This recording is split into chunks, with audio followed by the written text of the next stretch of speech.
What's up? Boom, This I'm here. is we're here. Another episode of the Backstage Sports Podcast, and I am Joe Connor. I am JT Harker. And today is another special day because we have another special guest and another friend of the show, Joe Guitar God Devenney, is with us today. What's good, bro? In honor of my Philadelphia brothers, I wore my Phillies hat. Yeah, there it is. Even though neither one of you knows anything about baseball, I wore the hat That's anyway. not true. I'm a baseball guru in a former life. What up, fellas and loyal listeners? So Joe was also in a band with us, Redwood Black, that we talked about last episode. Joe has since moved to Nashville. So let's just start by catching up on what's going on out there and what's going on. What are you working on now? Joe, what have you been doing, man? Yeah, what have you been doing? Well, I've had because of this whole pandemic situation, we've been, kind of quarantined and stuff that. There's a pandemic in Nashville? Yeah, no, it's happening everywhere. Oh, okay. Yeah. So, that whole thing. But no, I've been able to kind of pick up some work from home, producing tracks for a couple of different companies. Like porn stuff? No, like audio things, not video. Audio stuff. Okay. Yeah, so just like moaning and like heavy breathing, that kind of thing. Okay, yeah, that works. Like porn audio. Money, dude. Porn audio. Right, porn audio. It's like a new thing. Yeah. I mean, I've been into it for years. I don't know anything about porn. It crossed my mind that maybe you're doing porn stuff. I don't know. I always like the audio super loud. I haven't seen a female person in the flesh for 4 weeks. So for weeks, I feel like it's been longer than that. I mean, I've seen them walking around, but it's just not the same. This was what you were doing before the pandemic hit. Like, what's going on? I was so the band that I was playing with, we were on tour in the Midwest, opening up for a country band called Lanco. Who's that? That's Tyler Rich. Country artist Tyler Rich for those. Country artist Tyler Rich. And so we had an opening slot up for Lanco. Northern California represent. Yeah. Shout out. Go. This is how Giants? we used to raise the roof in the 90s.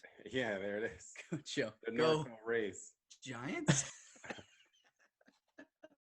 Go Giants. I'm Ron Burgundy. 49ers. Hey JT, are you a lead in the fourth quarter of the Super Bowl? Because I want to blow you. We had it. Oh man. So yeah. Anyway, we were on this tour opening for Lanco, and then we had a pretty much a week after that was done, we were on the last leg, and we would have been doing this headlining tour coming back home to California. And the pandemic hit in the middle of that tour that you were on, didn't it? Wasn't it? It was like you guys were just starting out or in the middle of it. We were at the very end of the Lanco thing for March, because they had picked up some more dates in May that we were on, but they were also out on the road with Miranda Lambert, and so they were going to stop doing they're doing the Miranda stuff into May, and then we're going to jump back on with them. Okay. And in the interim, we were doing our own headlining thing. So when we loaded into a show in Minneapolis, and what happened was, like, as soon as we ended up loading in, we were getting ready to sound check, and they were like, all right, pack up your stuff. Like, they canceled the rest of the weekend. And then on the way back from driving to, from Minneapolis to Nashville, which was like, I don't know, 17 hours or something like that, they're like, yeah, the whole tour is canceled for basically both of the tours that I had on the schedule were like postponed or canceled or something. And then all the festival shows that we had were kind of followed suit. Yeah, we all got hit with that mass cancellation of shows at the same time. Me and JT were in Vegas doing a show, and it's just like it happened like on that Wednesday. I remember my birthday was that Wednesday, March the 11th, and that's when Rudy Gobert or somebody got found out that he had the virus. And it seemed like that weekend, as soon as we got to Vegas that night, like the night of our show, like the cancellation. Yeah, I was surprised they had us play in Vegas. Yeah, we thought it was going to get canceled for sure. Shout out to Stonies. But yeah, I thought for sure it'd get canceled, but we were lucky to get that one in. Yeah. Can we that was the actually last show. Can we actually lead with that? I know we're going to talk some Eagles because you guys are massive Eagles fans. Oh yeah. But maybe I need to read up more on the Gorbert situation. But the team seems to be very upset with him. Is this accurate? I that's what I was hearing. I heard that Mitch, who was the who got infected first? The guard. Was it Mitchell? Donovan Mitchell. He got infected first. They said that he was the first one after Rudy Gobert had tested positive. Donovan was next, and it was a lot of reports coming out basically saying that like Donovan was beefing with Rudy, like they did not have a good relationship. Yeah. So and I now don't know. And now they're talking about the whole team's basically against him. And I mean, don't get me wrong, I get it. I get being upset, but are we? Is there more to the story? Because if let's just say we're all on tour together, like we've been in the past, right? One of us has it. I mean, I don't know how many of us were taking this all that seriously as we should have before some of these things started happening, and then 3 of us get it, or we all get it. Are we that upset with any one of us? I think it was some more there. I think first there's got to be, right? I don't know if you guys remember seeing, but there was a video of Rudy Gobert at a press conference. He got up from the press conference and he started touching all the mics. And this was like he tested positive like days after that, right? I remember that. So there was a thing of like Rudy kind of like making a rant, like he was making a joke of it. Yeah, for sure. It's irresponsible. I get it. Yeah. And so I think that's really where the beef came from. Like people were like, dude, you're being a dickhead. Like he was trying to be the funny guy in the group, and he called somebody to get sick. And luckily I think at this point they're all cleared of it now. Yeah. But it's like you never know who could have been affected outside of the team. Like Carl Anthony Towns' mom died. Was it yesterday? Yeah, it's very sad because of complications of COVID. So very sad. It's like it sounds like they're not really messing with Rudy Gobert, which I can understand it. But plus it sounds like where there's smoke, there's fire. Like they must have been beefing or something. You know, it sounds like they had some beef before. He's also French, so we don't like him anyway. Yeah, that part too. Yeah. Just pronounce the T. Yeah. Your name's Gorbit. I was just gonna say, like, you know, that was early on when we didn't really have a whole lot of information about like how quickly and like rapidly this thing was like spreading. Yeah. So you can't really like fault people too much for not taking it like as seriously, but at the same time, you know, because of how quickly things escalated. So I'm with you. There's probably some deeper stuff going on that, you know, just nobody outside of the team would know about. Yeah, in the beginning, it was blurred lines everywhere. You had the president of the United States saying it was a political hoax. You know, then it was all these different reports about like, well, it's kind of just like the President Trump would never say anything like that. Yeah, never. But he would never do. People were saying all types of stuff that it was super confusing in the beginning, and nobody really knew how serious to take it. Like we weren't even sure. I'm sure that's why our show still went on, because people were like, I guess it's the flu. People came out still, so it was just like, you know. Trump has the cure, right? It's hydroxycut. Yeah, that's I don't know why nobody else thought of it, but you know, makes sense. Hydroxycut. That's it. Yeah, that's it. But it was, I mean, you know, that was our last show. It will forever be known as the COVID-19 show.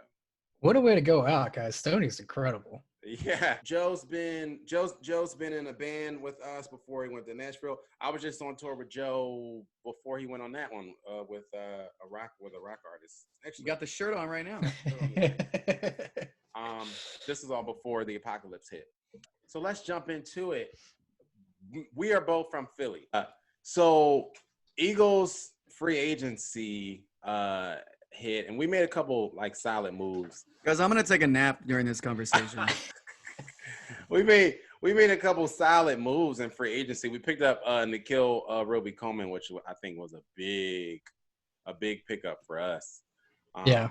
But I feel like at this point it's like there's so much more work that we need. I'm kind of disappointed. Are you not like like down that we didn't really do much else in free agency as far as like shoring up the backfield, shoring up the wide receiver corps, like. Well, yeah, I mean, I feel like, you take a step back by letting Malcolm Jenkins go. And I feel like the only thing that they addressed in free agency is the defense, which, was a huge problem for him. That kept them out of a lot of games. We had probably the worst secondary in the NFC East for sure.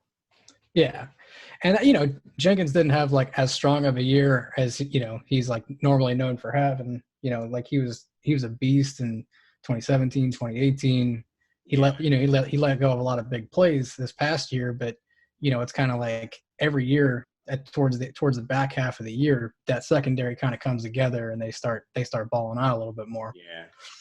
And so, you get Nickel Roby-Coleman, awesome, slot corner. That was a good one. And then Darius Slay, which I think is a huge signing because he's probably one of those like Asante Samuel type, like, just zone coverage, ball hawk kind of guys that, he'll go after the ball. Huge pickup. And you don't have to teach him horrible technique like you've been with these young corners for the past, like, X amount of years. Yeah. So you got a new what do you call it? Secondary coach, like the defensive backs coach. And then you got a veteran guy that, is used to like basically shadowing number one receivers. I think that's gonna be a huge help, on their defense. I was definitely disappointed that, their glaring need is wide receiver, and they didn't touch it at all. And to see Brandon Cooks go to Houston, that hurt my heart. Like, what? Why would we just sit out and let Brandon Cook? I mean, the Brandon Cooks to Houston signing I think it was big for Houston. Yeah. Is this the same Brandon Cooks that was really good before he went to New England and then was really good after he left New England? Yeah. That's the same guy? Okay. Yeah. Like that name popped in my head after we had this discussion with Rhino the other day. Oh, we did like almost 2 episodes. It was like, name me someone that was good before the Patriots and was good after the Patriots. Not Randy Moss.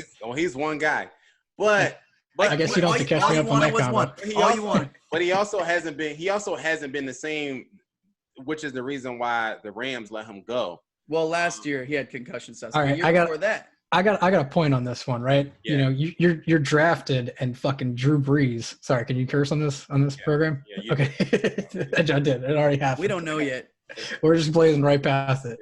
Drew Brees is your quarterback when you're a rookie into your second, third season, and then you get traded to the Patriots with Tom Brady, and then you go to LA with Jared Goff. Like, yeah, of course he took a step back. He's got Jared Goff thrown to him. He didn't take a step back. Yeah. Well, his production wasn't what it was.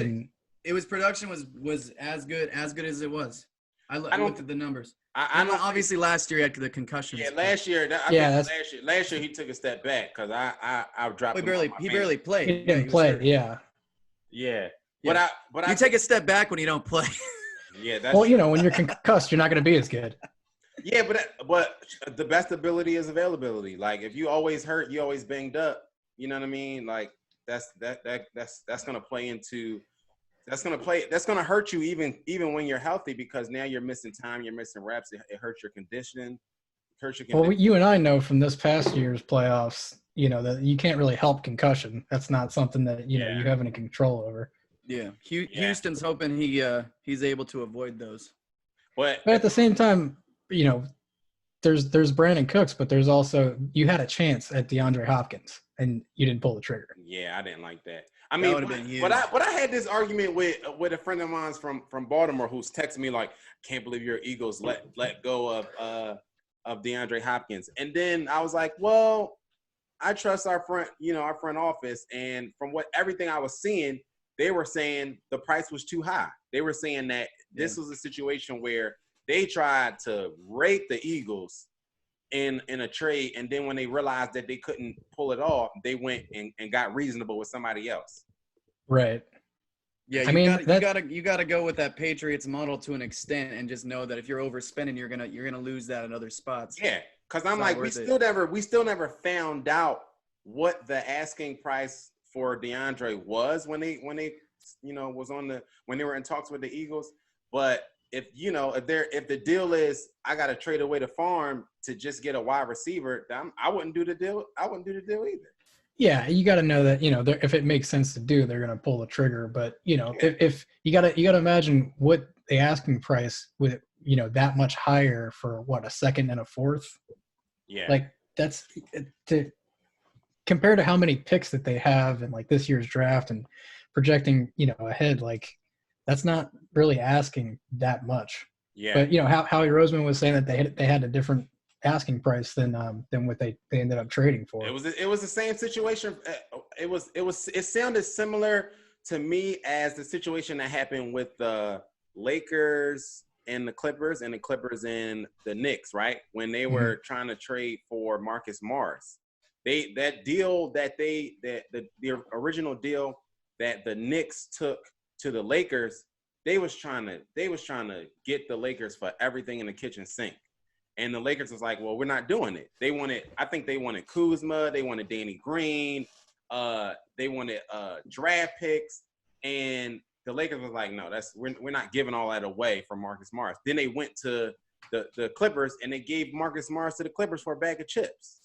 Yeah, a lot of time it's the relationships behind the scenes that make those deals happen. Yeah, definitely. So you think they're going to try to shore that up in the draft?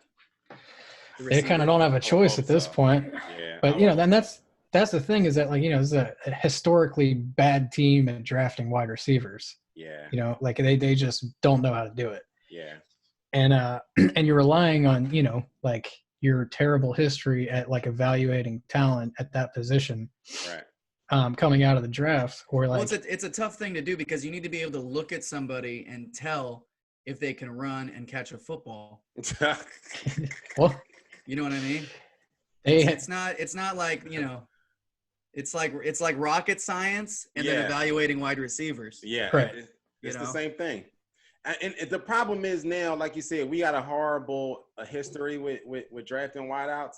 So the problem is now it's not much left in the free agency pool. Like it's Ted Ginn Jr. is out there, Josh Gordon is out there. Now you can't get punished for weed, so maybe Josh Gordon is a pickup that we should go with. Dude, that guy loves weed. Like he loves it. Like if someone was like, yo, you want this gram of weed or like this like several $1 million contract, he chooses the weed, that's impressive. But at least now if he chooses the weed, it's legal. Like he can choose the weed and now not get punished in the new CBA. That's okay. But that's a good point. At the state that we're at right now, as far as wide receiver goes, I think I would take a chance on Josh Gordon. I mean, because it's like who's out? Taylor Gabriel is out there, but Antonio Brown's available, guys. Oh, he's available. That's not happening. Yeah, well, it's a difference between lighting up a J and beating the shit out of your significant other. But I don't think Antonio Brown is going to get reinstated in for this year for this upcoming season. Like I don't think he's even going to be available for a team to bring him in for workouts and stuff like that. It sounds like it's more than like the allegations thing, because usually with teams they'll pick somebody up until they've gone through the sort of like trial process and actually get all everything that there is out there on the table. And like people aren't picking him up because it's just the attitude thing. Like he's a terrible fit for any front office because of how much of a dick he is. Yeah, he's a narcissist, and he's his biggest problem. Like he's the reason why he's in all of the BS that he's in, but he doesn't think that it's him. That's the main problem. It's always somebody else. His own Antonio worst Brown? enemy. Yeah. Yeah, there's someone in my life that reminds me a lot of. Yeah, Antonio's crazy. Yeah. He's bona fide crazy. But if you can deal with it for one season and put him with a locker room where no one's taking any BS from him, and just, I mean, I'd take him in San Francisco. You don't have to like the guy, but the Philly is just wouldn't be a good fit for him, because like probably wouldn't. If you're looking at them trying to there, there's no leadership there without Nick Foles. Shout out Nick Foles. I'll listen. You'll never get any Nick Foles slander. Super Bowl champion Nick Foles. So when you say his name, make sure you say Super Bowl champion MVP Nick Foles. Nick Foles, yeah, put some Foles. respect on Otherwise it. known as Big Dick Nick. Put some respect on his name. Yeah, I mean, what? So like, yeah, back to the Antonio Brown thing. Like, if you're already shopping Alshon Jeffrey because he's been like basically talking shit on his quarterback for the past couple of seasons. Yeah. And he's like easily, outside of Deshaun, like as a possession receiver, he's like the most talented guy that they've had in years. Yeah. But like, if they don't want to keep him because he's, he just keeps bashing the fucking dude throwing them ball. Yeah. So if they're gonna get that guy out of the building and bring Antonio Brown in, like I don't see that that being a thing. I honestly think we need to go after some of these middle of the road guys like Taylor Gabriel that's still out there, Ted Ginn Jr. Like I would be pleased with those type of signings. Like if they went and got one of those guys. You need a veteran guy that can catch the ball. Like that's all they need, because the drop passes were just like they've been a problem for the past two seasons. You're simplifying this way too much. He also needs to be able to run while he catches the ball. Yeah, he does. Run, catch the ball. That's true. As somebody that has watched a good amount of Eagles games the past couple of seasons, and a lot of them with you, Joe. Yeah. There's something completely infuriating about a guy that cannot get open, and then once he gets open, he cannot catch the ball. He's dropping the ball. The drops was contagious. It was like the coronavirus before the coronavirus on the Philadelphia Eagles team. As they was dropping balls, they was like, it's crazy. No sensitivity at all. It is listen, it's real. That's how I felt. I felt like it was a virus. I felt like there was a pandemic of drop balls happening, going around in the Eagles franchise. I've been watching a lot of football because my son just finished his 4th season of flag football. And what I've learned is when it comes to receivers, you need to be able to run and catch the ball. Yeah. At the same time. At the same time. 2 things. Yeah, and I don't think it was too hard for us last year. It's too tough. It's too tough. They were dropping, like, to start the season, they were already dropping more balls than a freshman class. It's crazy. Yeah. And freshman classes drop the ball a lot.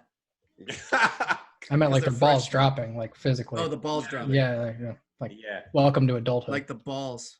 Yeah. It's a metaphor. You'll learn all about it sometime. Yeah. When will my balls drop, Joe? Yeah, so but as of right now, I think it's a lot of work that they need to do as far as just as far as free agency or through the draft. And it's not a lot of guys left out there. Carlos Hyde, is out there. Devontae Freeman is out there. Like I said, Sam Bradford's out there. No, I'm good on that. He's injured. No, I'm good. I just got an alert on my phone from ESPN saying that breaking news: Sam Bradford's still injury prone. Oh yeah. That's not surprising to me. But you do have a quarter. Is Carson Wentz gonna make it, guys? Yeah, or is he gonna make it? Why wouldn't he make it? Carson Wentz. He's injury prone. He hasn't been 100%. Even last year, he was 100% for like 2 games. He was 100% for more than 2 games. He was hobbling. They were, dude. Everything I was hearing was that he was hobbling for part of that season. He's always had these nagging injuries. I wouldn't call him injury prone. I'd just say he was injury adjacent. Like he's very close. He's close to the injuries. He's close to they live really close by him, but I wouldn't call him injury prone out of respect. Okay, so I wouldn't be mad if we went and got a really solid backup like a Cam Newton or Jameis Winston or somebody like that. Got a backup. Go got him. I can see Jameis being a good look as a backup. I wouldn't be mad at that. The guy's dumber than a box of hammers, but he would be a solid backup. He would be though. And I love how we talk like no one else is gonna ever listen to this conversation. Certainly not Jameis Winston. He's dumb as a bag of hammers. Listen. I don't think he's if this show ever gets big, Jameis Winston will not be coming on the show as a guest. Listen, I will send you guys some links, and you'll be like, "Holy shit, this dude is dumb." I didn't say I disagree. He just makes dumb decisions with the football. In reality, that's really what it is. Like I'll never forget he lost the national championship. They lost. Who did Florida State lose to that year? Was it Ohio State? Anyway, or no, they lost to somebody. Anyway, they had won it the year before. They'd been undefeated for like almost 3 seasons in a row. And they're asking him about the play. There's a big play where he threw an interception. It was bad. It was really bad near the end of the game. And his explanation was he just started saying stuff. He's like, I mean, what happened was that it was really just an unfortunate play, to be honest. I was like, oh boy, this guy, whoever gets this guy. He struggles at life. But I hope he does end up somewhere where he needs good coaching. He needs really good. Yeah, does it get better than Bruce Arians? Like that guy, Bill Belichick. They should pick him up. He's not smart enough for Bill Belichick. Bill Belichick can do a lot. I think Bill can turn him into a winner. I think. I mean, we've seen it. He'll win more. He'll win more, but yeah. Jameis Winston ain't winning championships. He can win with Jameis Winston because he has the talent too. And I think once he's in the Patriot way, I think it'll shape him a little. I would be down to. I'd be really interested in seeing Jameis go to New England or seeing Cam Newton go to New England. That'd be interesting. Yeah. Here's my take on Jameis in New England is that like you got a bunch of like medium-sized like. Not the fastest dudes in the world receivers. Yeah. And, an offensive system that's probably going to not ask him to throw the ball down the field too much, knowing how much he likes to throw interceptions more than he likes to throw touchdowns. Right. So it's way more fun. It keeps you on your toes. That's for sure. It's more exciting for the viewer. It is. I'm just saying, if you're throwing to, Mike Evans and, OJ Howard and Deshaun Jackson for like a little bit, and you're still having that kind of like production issues like that, your weapons don't get better when you go to New England unless they like make some kind of crazy overhaul like in the draft. Your weapons don't get better, but your system gets better and your coaching gets better, right? And yeah, but Bruce Arians we've seen Tom Brady, go deep into the playoffs with teams that didn't have any weapons on them. Yeah, Bruce Arians, you got the best years out of Carson Palmer, Peyton Manning, Ben Roethlisberger. Like, dude, that guy's coached him like some phenomenal offensive systems. But he hasn't won anything. Historic years. That's the thing. He hasn't won anything, and I think the transformation from that type of system into the Pat system is that tradition of winning, right? Like everything, they say everything changes, the way you prepare, the way you practice, the way you do walkthroughs. Like I think that tasting that winning culture for Jameis Winston, I think could really change, a lot for him because he has the talent. Like Jameis is talented. Like he's like, that's one thing that the Patriots, not the Patriots, but the Bucs are going to miss, like that arm talent. Like Tom Brady doesn't have the arm talent in 2020 that Jameis Winston does now. He can't make a lot of those throws. But you immediately put him in a leadership role when there's a lot of grooming that needs to be done with him specifically. I don't think he's in a leadership role. I think that's now Bill Belichick's team. Before Tom Brady was the leader. But I think now with time out the way, I think now it's it's a situation where you have a head coach that is headstrong enough, respected enough, and branded enough to where he can take he can take a young quarterback, because Jarrett Stidham isn't going to be the leader of the team. It's going to have the focus and the following of that team is going to go to Bill Belichick, no matter who's at quarterback now. Yeah, I think if it's anyone that's going to change, how he looks at football and his the way he processes everything that he's doing, it's going to be Bill.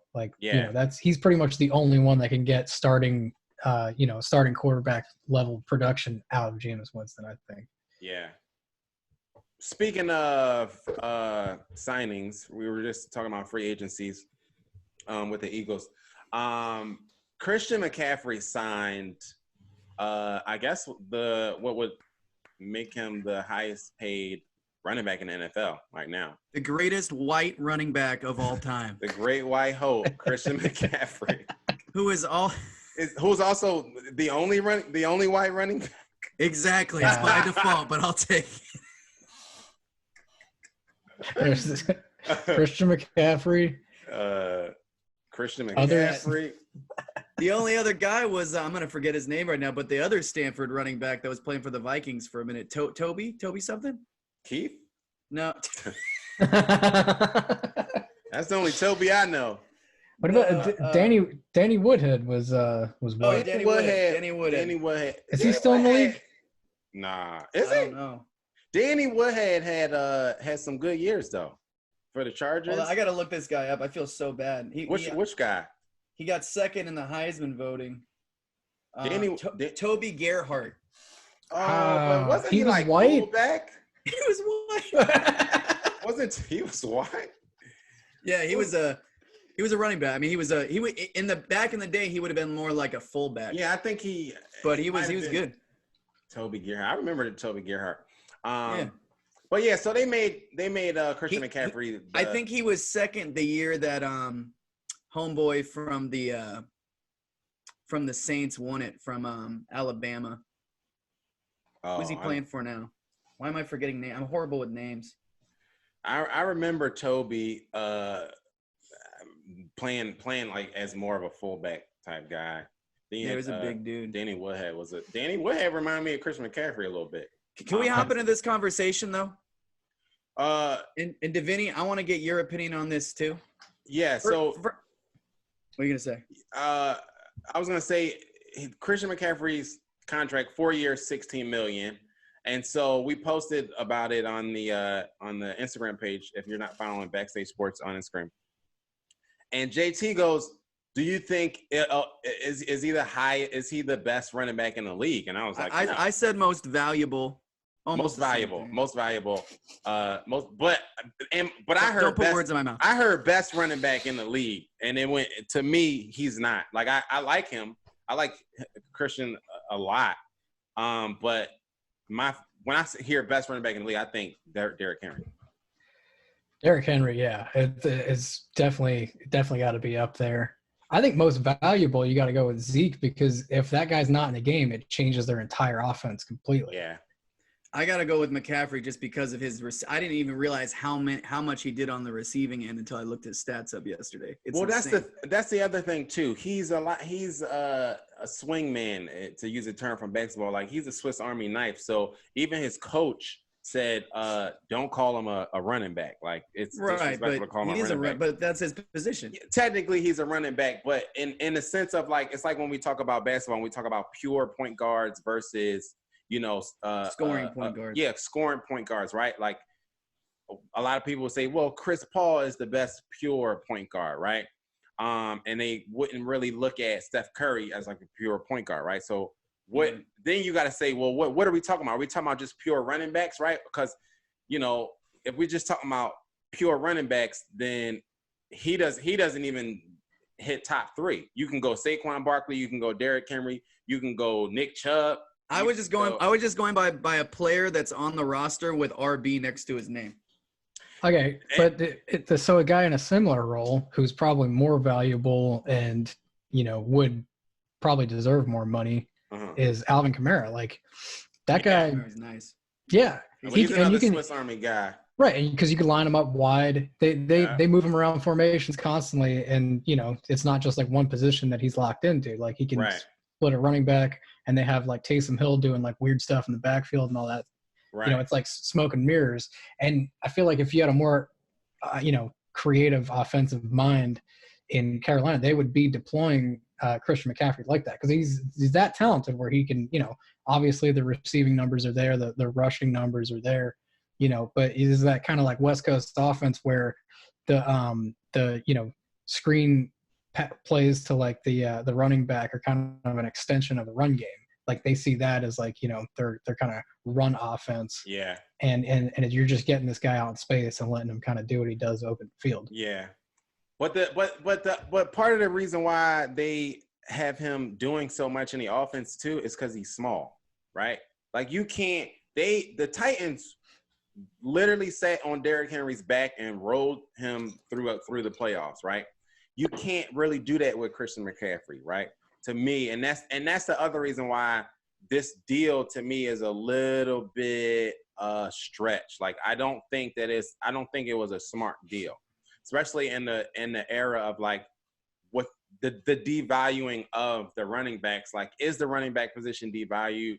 Kinda is. Like the proof is kind of in the pudding. When you look at the last 3-4 guys who got paid, Ty Gurley got paid 4 years, $14 million.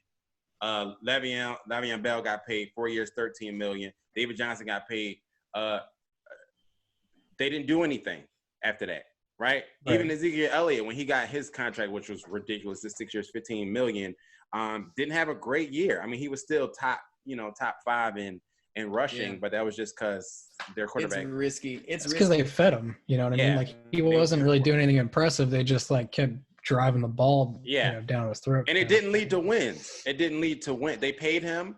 And it didn't lead to wins, So it's like it's almost like they're just they need to sell tickets, and he's now by far the face of because they just lost their star quarterback and their star linebacker. Yeah. So who else is there? Yeah. Yeah, because to me, you had him on a really good deal, and he was scheduled to make $2.8 million next year, right? So you could you have him for this year. He would have played out this year, and then you could have franchised him, right? And then you could have franchised him again, and at that point, he's barely 200, 250, 200 pounds. So I don't see them riding him like they rode him last year, and him being able to withstand the volume of work that he's getting. He's working in the passing game, he's working in the rushing game, and he's not a big guy, he's a small guy. Yeah, I'm with you. I would have probably at least waited until next season was over to extend him, if that, because you don't know how Teddy's going to look in the offense. Right. You don't know, I will say that though. He's such because they use him so much in the receiving game, maybe they look at him more as a receiver because they really don't. Like I compared him and Derrick Henry's carries, and he's not carrying the ball that maybe they think they're protecting him by having him more of a slot receiver type situation. Yeah. And so maybe they think they'll keep him from injury and that he's worth the money, as opposed to giving Saquon Barkley a big contract in a year. From the Giants. I think he had 287 carries last year, 15 touchdowns, and Derrick Henry had 303 carries, right? So they're still giving him a nice amount of work on the ground. For the difference is Derrick Henry outweighs him by 1,000 tons, like, you know what I mean? So he can take that pounding, and they didn't pay Derrick Henry. Derrick Henry was a leading rusher. I was gonna say, would you give Derrick Henry that money? No. It's just because of the track record of the position right now. It's telling you not to do that. It's telling you don't pay them. You know what I'm saying? Like, yeah, because they rode Derrick Henry through the playoffs. Yep. You know what I mean? Like they don't win any of those games if it wasn't for Derrick Henry. He's the reason they beat the Pats. He had 201 yards against the Pats. They won that game. Then they play the Ravens. He goes for 217 on the Ravens. Like, does he deserve to get paid? He does deserve to get paid. But when you look at Ezekiel Elliott getting paid, Ty Gurley, they can't. Ty Gurley is not even there anymore. He got paid what, 2 years ago? Yeah. And he's already been shipped off to another team because the contract was terrible. The same thing that happened with Le'Veon. Le'Veon Bell had to hold out because they wasn't gonna pay him. And then he went to the Jets and got paid and didn't do nothing. The general consensus is when you kind of like, go all in and do these, give out these massive contracts to, these running backs that are kind of going into like their second contract. Yeah. There's kind of immediate buyer's remorse, if not that same season, like the next season or two. You know what I mean? There's right away. You're like, okay, how can I? I don't know if it's a mental thing. Like if they go, I got this money, like, in the NBA, we talk about how players' stats changed in the contract year. All of a sudden, they rebounds up, they assists up, they points up. I don't know if it's a mental thing, but I think that might be part of it. But again, it also might be just the physicality of the sport and the position, right? Yeah. If you part of the reason why Pittsburgh probably didn't want to pay Le'Veon is because they used him up. They used him dry, sucked him dry. They probably looked at the stats and was like, "There's no way we pay him. He don't have nothing left to give. We took it all." I had him in our fantasy league that we were all in that last season he was there, and they were feeding him the ball. It makes sense. They probably knew they weren't going to pay him and he was going to be gone because they were feeding him like crazy, man. I'm also the fantasy league champion this year, and I think that year as well. But yeah, I mean, I think you use these guys up, and then it's like, why would you pay? Like Ezekiel got the 6-year deal. It's like, are they even gonna want him 6 years? Are they even gonna still want him in 3 years, in 2 years? I mean, if he keeps like throwing house parties during a pandemic and like, how about that? That's the other. Just Cowboys doing dumb cowboy stuff all the time. Zeke's not much smarter than Jameis Winston. No, he's not. Yeah, he's not. And that's another reason why they shouldn't have paid him, right? Like, he's also a liability. He's also a dickhead, okay? And he's constantly getting himself into some BS. But it's like, look at his rank. Le'Veon's rank this year he finished 11th among running backs. Todd Gurley got paid. Todd Gurley finished 17th among running backs. So it's like, I like Christian and I like all the things. He's very valuable to that team. But to me, his value, his contract value isn't going to match. You got to, as a general manager, you got to kind of have the foresight to see like, where these running backs are going to end up, even like 2 seasons from now. Because, the reality of the situation with that position is the reason why they're so undervalued is because their career span is so much smaller compared to like, the rest of the positions. Yeah. They have like, like on average, like 3 to 5 seasons. Yeah. Of like, peak performance. Yeah. And then, look at somebody like David Johnson, where he gets this massive contract, he gets injured, and then he's not the same player, like, right. when he comes back.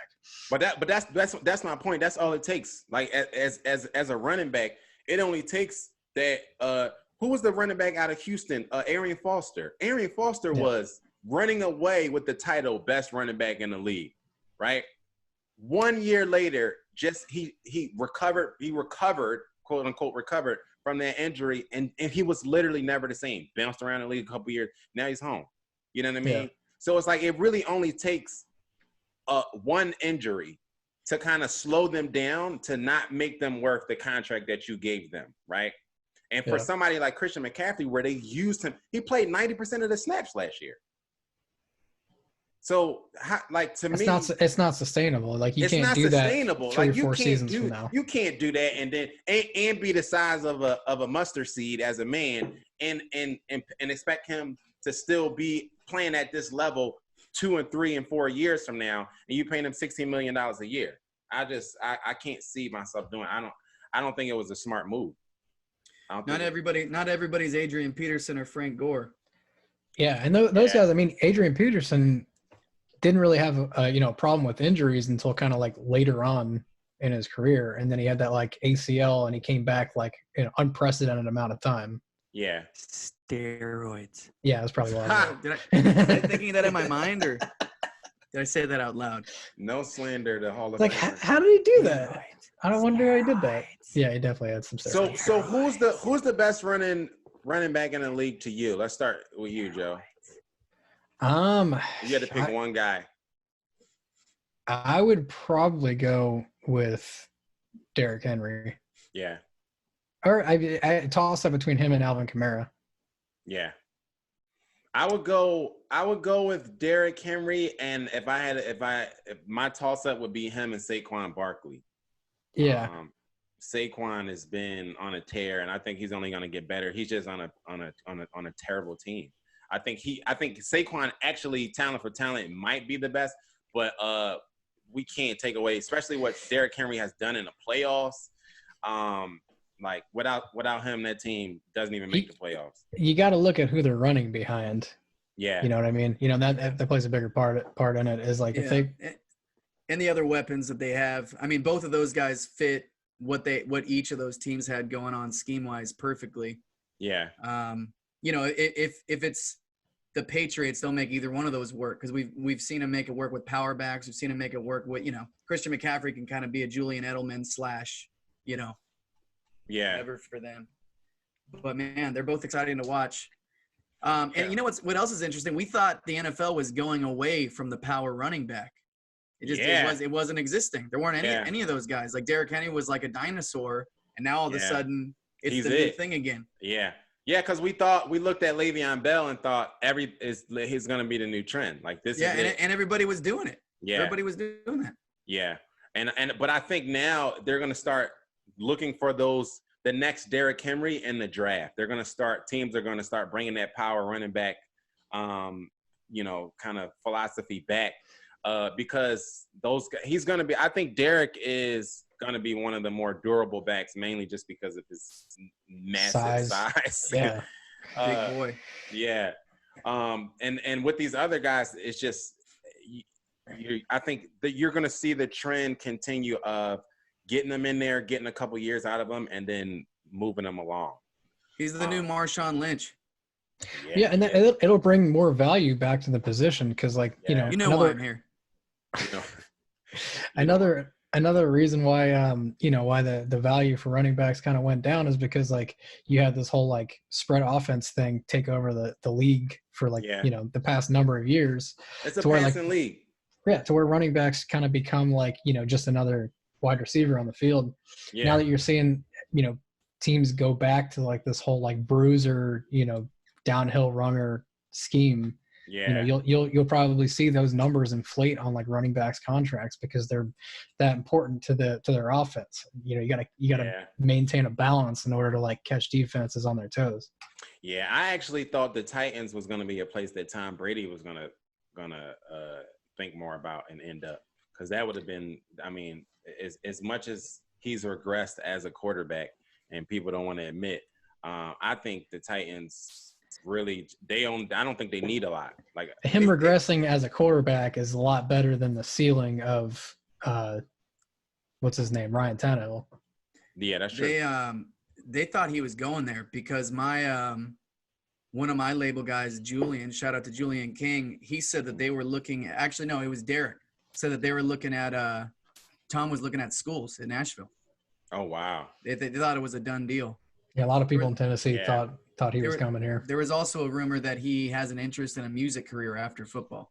Nah, I would not be interested in that. Please, no, God. Good. No. I don't want. Yeah, I'm good. Hey. He can take that and his avocado ice cream. Listen, if Carl Lewis has taught us nothing, it's that it's possible. I'll pass. Uh-oh. I'll pass. Uh-oh. Uh-oh. I'll pass. Joe, have you seen that Carl Lewis singing the national anthem, Devenney? No. No. You have to watch it. Oh, somebody link me, please. Uh-oh. He literally flubs a note and goes, uh-oh. Like, it's terrible. It's one of the worst. He also starts out the national anthem. They announce him. It's Carl Lewis. Is one of the at the time, undeniably the greatest Olympic athlete of all time. Yeah. It's obviously before Michael Phelps. Yeah. And he has the microphone and he says, "Okay, y'all ready?"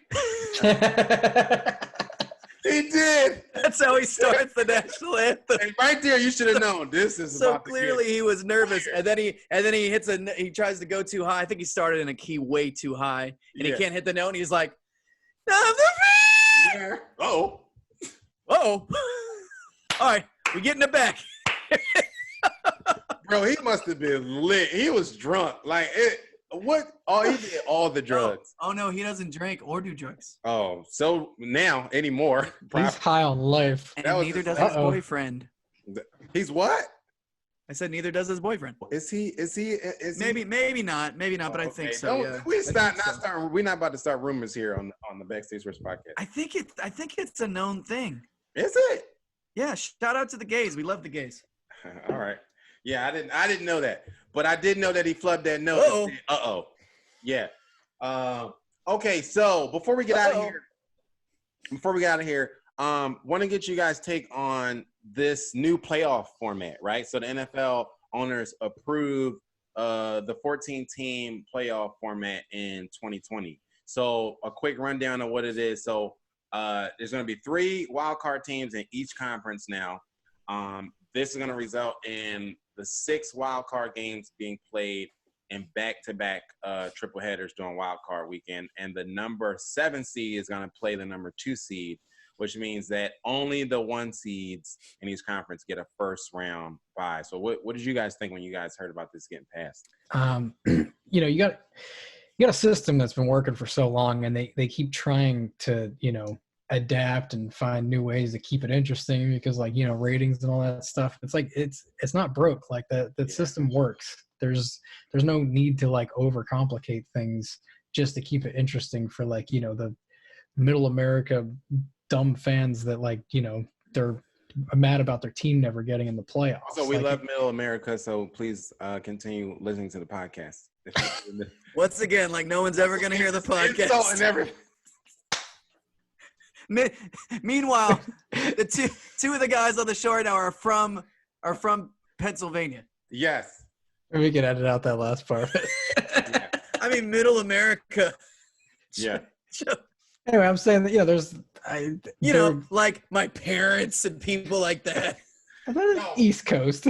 Yeah, we're East Coast, not middle. All right, East Coast. But still, we love you, middle America. Yeah, I'm not saying you don't like the I know what you're format. saying. I'm gonna say.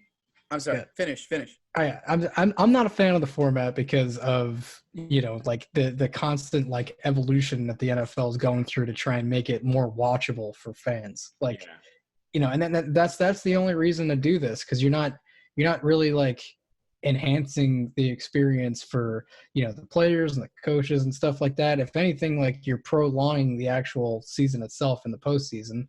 For me, but when I hear people say that, I go, what's wrong with that? Like the thing that really blows my mind is like when I hear like players, bitching and moaning about, oh, we don't want a 17th game and da da da da, but when I hear fans do it, I'm like, I don't understand. Who doesn't want more football?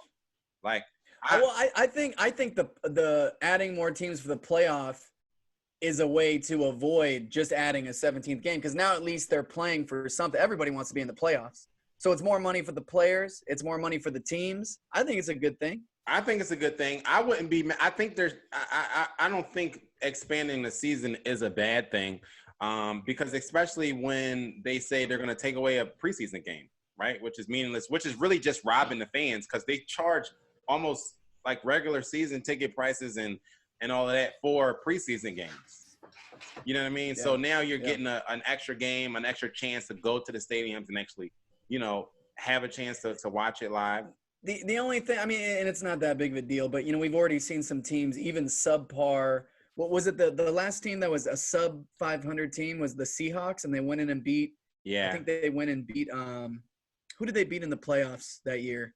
They actually won a game, and they barely slid in. And I think, I don't even know, were they the wild card or did they win the division with that record? I think they were the wild card. They were the wild card team. I remember people talking about that when this information came out about the new format. Yeah, so you're gonna get a lot of debates about we've got a 6 and 10 team in the playoff, but I mean it's any given Sunday. To me, it makes it more exciting because now it sucks because in our division, a team like the Cowboys, we're going to win the division, and the Cowboys will get in somehow. So that's annoying. But it's to me, it's a little bit more exciting because now you have the potential of somebody who's getting hot, who's a wild card, an extra wild card, I guess we should say, getting in, and it's one and done. It's a one and done tournament. So to me, it makes it more exciting, and it's more football. Like who doesn't want more playoff football games to watch? Yeah. I like that a lot better than just adding another game. I think that's stupid. Yeah. All right, maybe you guys talked me into it. Yeah, you're sold. You're into it. We converted Joe. Yeah, you're welcome. Okay, so how can people catch up with you, Joe, and watch whatever you're doing while you're sitting in your room during these quarantine times? So one of the projects that I've been working on for pretty much over the past year, every time I come out to Los Angeles, is a band called Science. Well, not band, like they're like a studio project called Science Music, and it's at Instagram at Science Music Official. And we're getting ready to release. We basically doing these collaborative projects. So it's a team of producers, myself, my buddy Alex, and Joaquim, and you know, we basically are featuring artists on our you know, produced tracks, and we've been kind of like coming out with an EP. We're working on an EP release as we've released. We're coming up on our third single now. Okay. And so, you know, pretty soon here we're gonna film and release a video that's very, you know, quarantine friendly. You know, we're all just gonna be doing similar things to what we're doing right now, like this, you know, Zoom conference call, but it's gonna be kind of in that vein. And then, you know, as far as the like the Tyler Rich stuff, everything's pretty much on hold until they let us start playing shows again. The rest of our careers are. Yeah. So, you know, I'll be doing my fair share of you know, keeping people updated with Instagram stuff and nerding out. Give us your Instagrams and your Twitters and all that. Yeah, Instagram is at Joe Devenney. Twitter does not exist for me. Well, it does, but I wouldn't recommend it. I'm not very active. I wouldn't recommend it. Catch me on Instagram. That's all there. Yeah, just catch me. Catch me outside too. As you know, I'm Joe Connor 33 everywhere. We are officially on Instagram. We are also officially on Twitter, Facebook, and Spotify. So go check us out, like the page, follow, subscribe on YouTube, and follow us on Spotify. Instagram is at Backstage Sports. Yeah, but if you get on Twitter and just type Backstage Sports, we'll come up. Some other guy has the @ sign on.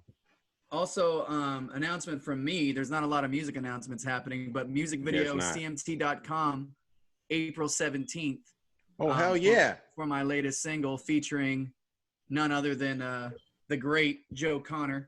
Oh, yeah, we're in there. So things are happening, even when things aren't happening. You know what I'm saying? Things are happening. It also feels good to make music that feels good. You know what I'm saying, Devenney? It feels good to make music that feels I heard that. Good. You can catch JT's single. He just put the video out on YouTube, and it's on Spotify, iTunes, and all that. What's the name of the single again? If I Ain't Got You. If I Ain't Got You. Video is up on YouTube. It just came out about a week ago, right? It came, the video? Yeah, the music video. Video came out about a week ago, and then again, April 17th, it'll be at CMT.com as the featured video. Okay, dope. And moving on to Cincinnati. All right, dope. We're moving on to Cincinnati. You can follow him at JT Harker. Hit us up and argue with us. For now, this is the Backstage Sports Podcast. Everybody stay safe. Peace.